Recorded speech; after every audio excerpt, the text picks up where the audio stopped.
Russia expects to complete detailed design work on its next-generation Project Husky-class submarine within 2 years.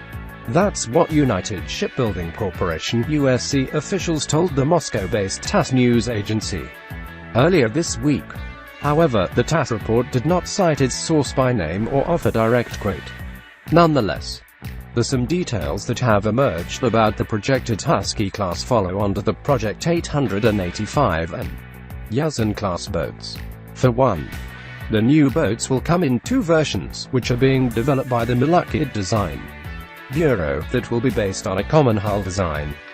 The primary difference will be in the 2 vessels' weapon systems. The Interceptor variant will not feature tubes to carry long-range anti-ship or cruise missiles.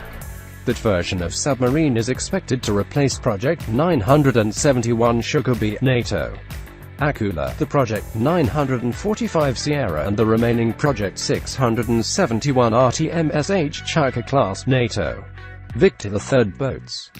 The SSGN variant will replace the Project 949A Anti-class. The SSGN variant will also be armed with hypersonic Zircon cruise missiles. The Russians are using the Project 855M Yazan class as a starting point.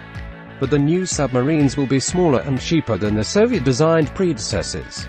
Indeed, there are indications that Moscow will be extensively leveraging automation technologies developed for the Project 705 Lyra-class attack submarine, better known in the West as the Alpha class, for the new boats.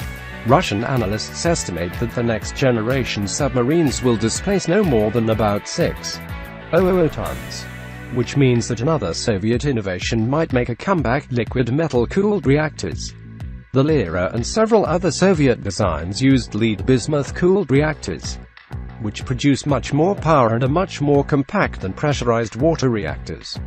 However, the disadvantage is that liquid metal-cooled reactors cannot be shut down and require specialized port facilities. Russia will also incorporate composite structures in its next-generation follow-on to the Project 855M Yazan class in the 2020s.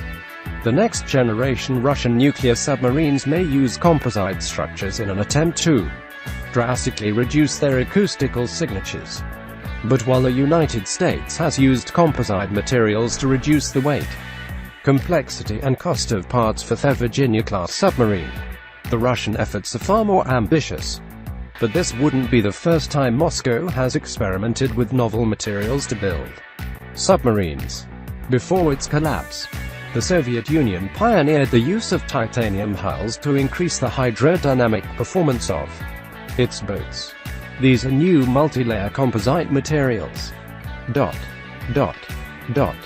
structure and composition reduce the sonar signals that are reflected from a submarine, isolate working mechanisms from vibrations, and so on, said Valery Polovinkin, an advisor to the general director of the Krylov State Research Center, in an interview with the Russian-language daily Izvestia.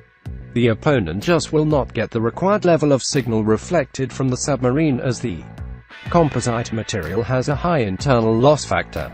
All sound absorption properties can change when vibration occurs, completely preventing the spread of vibrational energy. The Russians hope to use composite materials for everything from the hull coating to the dive planes, rudders, stabilizers, propellers or pump jet propulsors, drive shafts and possibly even the hulls themselves. If the technology works, composite materials would greatly reduce the weight of various structures, increase the boat's reliability and reduce operating costs.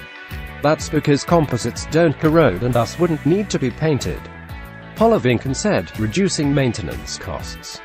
Moreover, composite structures should simplify manufacturing by reducing part counts. The new composite materials are still in testing, but Russia will test its first composite propeller design in 2018. This is one of our institute's most promising projects, Polovinkin said. This trend reduces vibration in the blades and increases the efficiency of the screw. These various effects will help improve the ship's acoustic signature.